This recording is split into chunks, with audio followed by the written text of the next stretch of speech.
All right, are we good? We're going to start going? Yeah. All right. So awkward. The start is always the worst, isn't it? It's like you have to get the smile, take a deep breath, clear your throat. I'm really nervous and I forgot to put on deodorant today. Well, you did. Turn that one up for you right now. All right. Hey guys, welcome back to, I never know what to say. Craze and Fusion, Student Ministries. Back to the thing that we're doing. The thing. Welcome. We're having fun now. We're having fun. Yes. I hope your tummies are full after snack time. A good nap. Yes.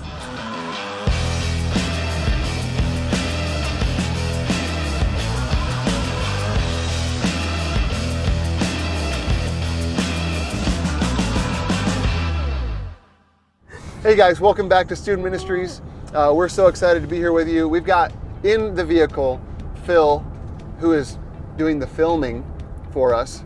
Lane, who is, we couldn't have done this better. Lane is driving and hopefully he'll remain in the right lane.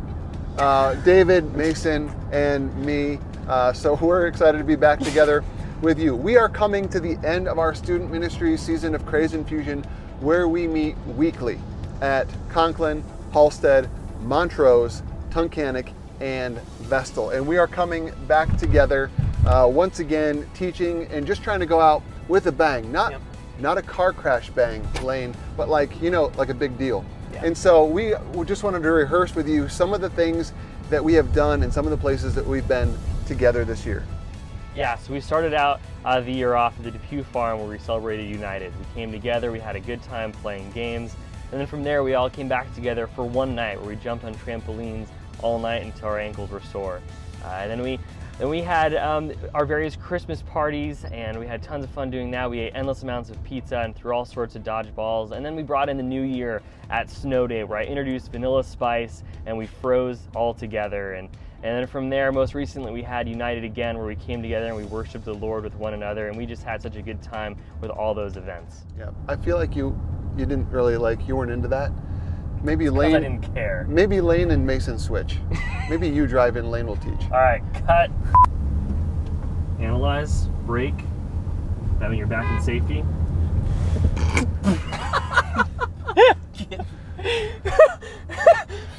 They need to mind their business as much as we do. Okay? That's why Lane has to drive. Anyway, we also saw a bunch of you take some really important next steps this year. Since September, we saw 10 of you accept Jesus Christ as your Savior. And we think that's amazing. We're so excited for those of you who took that step of faith and became a follower of Jesus. And then we saw 11 of you go public with that decision and tell the whole world, I am a follower of Jesus, by getting baptized. And we think that's awesome too. And then we got a bunch of you serving all over the place in our church, and add to that, on top of that, we have all kinds of you taking all kinds of next steps that we can't necessarily see or track. And so all that together, we've seen just a bunch of growth this year. It's been really, really great. And we have come through quite a few different teaching series with you. We started the year talking about obstacles to faith in Jesus with the Can You Believe It series. In our Exodus series, we introduced for the very first time David Wyman as a teacher. Did a great job there bringing the word to you. David and I worked together wearing ugly Christmas sweaters for our Christmas series, talking about waiting. We moved from there into our Stressed Out series that I think I felt pretty good about. I think we did pretty all right with that. We jumped into 1 Corinthians, and then now we are on a Next Steps series. So our last two sessions with you, we highlighted two of the next steps that David just talked about. We talked about salvation, we talked about baptism, and why those things are so important for you both to consider and then also do. So while we're talking about that, we want to finish with this send-off teaching here together by talking about your next steps. We're talking about what's coming next. Summer is approaching, and I know it doesn't feel like it, but it will be here before we know it. And summer, like coming to the end of a school year, has a way of reintroducing us to the fact that we've got some decisions to make. Many of you are probably already making plans as to what you're going to do this summer. Maybe they're already made. But summer just has a way of reminding us that we've got some decisions to make and some next steps to take. So we are in a spot right here that's very similar to the spot that the recipients of James' letter were in. James in the Bible is writing to a group of people who were making plans. They were planners, they were decision makers, and James really calls them to account and speaks directly to making plans in chapter 4, verses 13 to 17, when he penned these words. Now listen, you who say today or tomorrow, we will go to this or that city, spend a year there, carry on business and make money. Why, you do not even know what will happen tomorrow. What is your life? You are a mist that appears for a little while and then vanishes. Instead, you ought to say, if it is the Lord's will, we will live and do this or that. As it is, you boast in your arrogant schemes. All such boasting is evil. If anyone then knows the good they ought to do and doesn't do it, it is sin for them. James gets down to business in this letter. He just cuts everyone a big fat reality check, and he calls their bluff, and he says, you need to keep in mind some realities when you're making plans. In fact, James would frame these, I think, as 3 realities that wise decision makers take into account. And we've put down some thoughts, and we want to break those down for you one at a time, and I'll go first. The first thing that James says, the first reality that James says wise decision makers take into account when they're planning and making their decisions is that the future is unknown. Very, very simply, you can't know the future. Verse 14 says, why you do not even know what will happen tomorrow. James is doing his audience a favor and really reminding them of something that we all know, but have very convenient ways of ignoring or denying or imagining like it's not true. It is kind of fun to imagine life as if I could predict the future. But the very fact that we have to imagine it means it's not real. We can't know the future. It's why movies and television shows are made about what it would be like to actually know the future. And throughout time, there have been various little gadgets and devices that are designed to help you know the future. One of them is this little thing right here. This is, if you've never seen this before, this is a magic 8-ball. And it's not magic, but anyway, it's designed to help you know the future. And all you do is you shake it, and as you shake it, you ask it a yes or no question about the future. And then you let it sit, and the answer will appear in this little screen here. So just for a demonstration sake, will Lane drive us into a ditch? It is decidedly so. Hey. We are.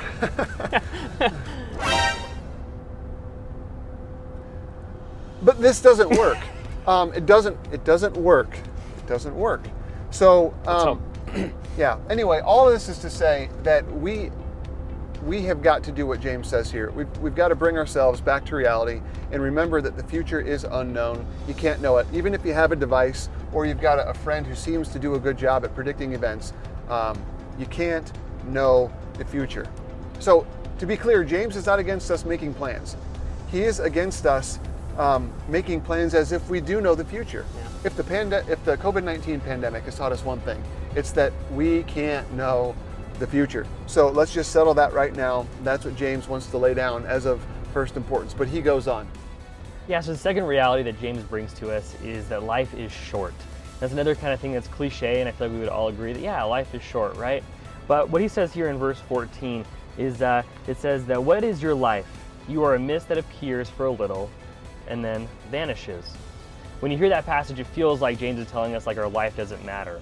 But what he's really saying is he's challenging us on how we spend our life and what we commit our time to. So I would ask you to consider this rope as life, right? So we have kind of going back to the very beginning with creation of heavens and the earth, and then we have another portion here that is going off into eternity, and we'll just pretend like it's an endless amount of rope because it does seem that way. This little black line, that's you, that's me, that's Josh, that's David. You see there's little David right there. This little black line. You have to look very close. Yeah, he's there. It's really minute. Yeah, it's small. But this black line represents us, and we get so consumed with our black line. We have the past here, and then we have this endless amount of future, but all we seem to care about, and everyone's guilty of it, is we consume ourselves with what is in this black line. So we look at it and we say, okay, here at this point, I think I'm gonna make my make the starting rotation on the baseball team. Here's where I'm going to get that cool new truck, and then, oh, here's where I'm going to move out of my parents' house so that I can spend this time here on this black line doing whatever I want. And we get so consumed with this black line, and I think that we kind of lose focus on everything else, because life is truly just so short, and we get consumed with just everything in this black line. And it is true that life is very short, and that's okay, because when we spend our black line here focused on giving it to God and giving everything we have to God, then we reap the benefits of this all of eternity. But when we spend our black line here focused on ourselves and what we can buy and what we can build and everything that we can create here in our black line of time, it dies with us, and everything that we do here in our black line will die with us. And I think it's important to remember that life is indeed short, but our short time here, we can make a big impact when we give our plans over to God. And I think that's what David is going to make a point with here next. Yeah, and so the second reality is that life is short. Well, the third reality is that God belongs in your plans. Let's go back to verse 15 again. Instead, you ought to say, if it's the Lord's will, we will live and do this or that. And so his point there is that God should be in your planning. We shouldn't be people who just say, oh, I'm going to do this or I'm going to do that. We should be people who say, if God wills, I'm going to do this or I'm going to do that. And I know for me, I grew up in church and I'd hear people say, Lord willing, like all the time. They just kind of throw it into a phrase. But I don't know if we always mean it when we say it. I think sometimes we just kind of throw it in there and hope that God will just magically bless our plans if we attach that little phrase, Lord willing, to them. But we really should be people who actually consider God in our plans. Make sure he's actually a part of our decision making. Make sure that we're actually talking with him when we're making our plans, and that our plans include what God might have for us, and not just making it all about us, like Mason was talking about, not making that little black line all about us. And I think one big aspect of God belonging in our plans is that he's got the right to destroy them. He's got the right to totally flip our plans upside down. I mean, we're all good. We're all happy when God blesses our plans, right? Like, we're all like, okay, great, thanks, God. But how do we respond when he decides to just flip those plans on their head? How do you respond when maybe you were planning on playing sports this year and all of a sudden you get a major injury, you blow your knee out or something, and you can't play for months or maybe even for a year? How do you respond when maybe you were planning on getting a job and making all kinds of money this summer, but all of a sudden you can't find a job? It seems like there's just nothing around. Or maybe your family was just planning this amazing vacation this summer and you were so looking forward to it, and for whatever reason it gets canceled. How do we respond in those moments when God just turns our plans on their head? And I think how we respond in those moments, I think what that reveals is whether or not God was truly in them. Because if God is in our plans, if God is in our plan making, then we're going to hold our plans pretty loosely. We're not going to have this vice grip where if it doesn't go according to this plan, I'm going to freak out, right? If God is in our plans, then we're going to leave our heart and our mind and our planning open to whatever God might do that might be totally different than what we thought should happen. And I think when God wrecks our plans, we need to be people who lean into what God is doing instead of trying to run away from it. Instead of freaking out, we should ask why God would change our plans, why he would wreck our plans, and lean into what he's doing there instead of trying to get back to our plan or trying to make things happen the way we wanted them to. I was reminded of this recently when Joanna and I were looking for a car. The process of buying this car revealed to me that I had a plan for what it would look like to buy a car, and God had a very different plan for what it would look like to buy a car. I wanted it to be easy, I wanted it to be quick, and I wanted it to be simple, and it quickly became clear that it was going to be none of those things. It took a lot longer than I wanted it to. I ended up looking at a bunch of different cars, and it just took a while. And God ended up providing a really awesome car for us that's exactly what we needed, but it didn't happen in the way that I wanted it to. His plan wasn't my plan. And in the middle of that, I had to stop and ask myself, okay, what is God doing here? God is not having things go according to my plan. So I had to stop and ask, okay, why is that? What is God trying to accomplish here? Instead of trying to run away from it, I need to lean into it and figure out what God's trying to accomplish. And I think for me, God was giving me an opportunity to again be reminded of this very fact, that I need to consider him in my plans and not just think that I'm going to make things happen on my own, in my own strength, at my own time. But I need to remember that God should be in my plans. He should be a part of my decision making. And so he kind of slowed me down. And so I had to consider him in my plans. God belongs in your plans. He does, and that's really good. I think what's happening is James is outlining these realities we've got to consider. He's actually showing us what our planning should look like, what our process should be. Yeah. In fact, James in chapter 1, verses 22 to 25, he calls the Bible, the Word of God, a mirror. He says you can look into it, you can see yourself as you really are, and then once you have seen what's there, you can make adjustments. Yeah. So I think what the call here to do is to hold up our planning process up against God's Word and say, does my plan making look like this? Is this how I make decisions? Do I consider that the future is unknown? Do I acknowledge that life is short? Do I actually consider God in my plans? If not, we've got to change our process to become God's process for making plans. I think that's what he's doing. And so we need to ask ourselves, is this me? Do I consider the fact that life is short? Do I readily acknowledge that I can't know the future? And do I act like that? Do I consider God in my plans? James is showing us that you're foolish. All of us, we are foolish if we don't take these realities into account. So we've got to do that. And again, to be clear, God's not saying don't make plans. God is saying don't ignore the realities. James not only pitches this process as wise, as something that's desirable, he actually raises it up a level. He says when we don't, we are boasting in our arrogance. We are boasting by saying, I'm just going to make my plans, that's what I'm going to do, and we just sort of really, in effect, thumb our nose at God. Yeah. And James not only says, is that evil, but he says when you don't take these realities into account, it's sin.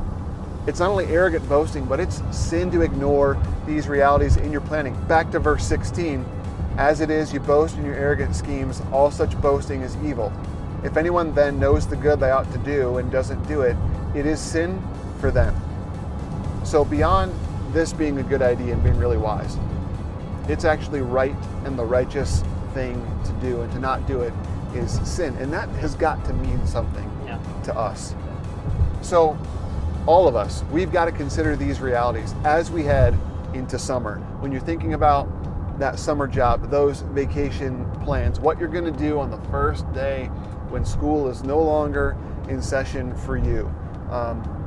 As you decide what next school year is going to look like and the classes you'll take or what sports you're going to be involved in, no matter what your next step is, this is God's process for us to move ahead and make decisions. But I think we all would encourage you not to try to do this alone. Are we in agreement on that? Yeah. Like to try to just strategize and theorize and whatever other I's you do as you make plans, don't do it alone. I think we need to take into account also the words of the Proverbs in Proverbs 15:22, where the writer says, plans fail for lack of counsel, but with many advisors they succeed. So what we want to encourage you to do is involve people in your planning and decision making. And let me try to more closely identify who you should be talking to. You need to talk to people who have demonstrated a long, good track record of making good decisions. Yeah. And this just might not be your closest friends. Mm-hmm. Just going to put that out there. Yeah. Okay? So I think we would tell you this is the process that you need to use when making plans, and you need to involve the right people. Guys, it has been a blast with you this year, and we want to thank you for coming along this ride and this journey, this year of Craze Infusion with us. Yeah, we'll be praying for you, cheering you on as you enter your next step, as you graduate high school or get ready to go into high school. We're so excited for you, and we'll be cheering you on. And we, Lord willing, we'll see you this summer. That was smooth. Lord willing. I tried. You know what? Just get out. Get out. Go. We don't need you here. Come on. Lane, come back here and do the teaching. Get your string with you. Get with him anyway. This black line sucks. That was a dumb illustration. For a dumb person. All right. Let's do this for real. But we do need you to drive. You can't teach, but you can drive. All right, let's try this again.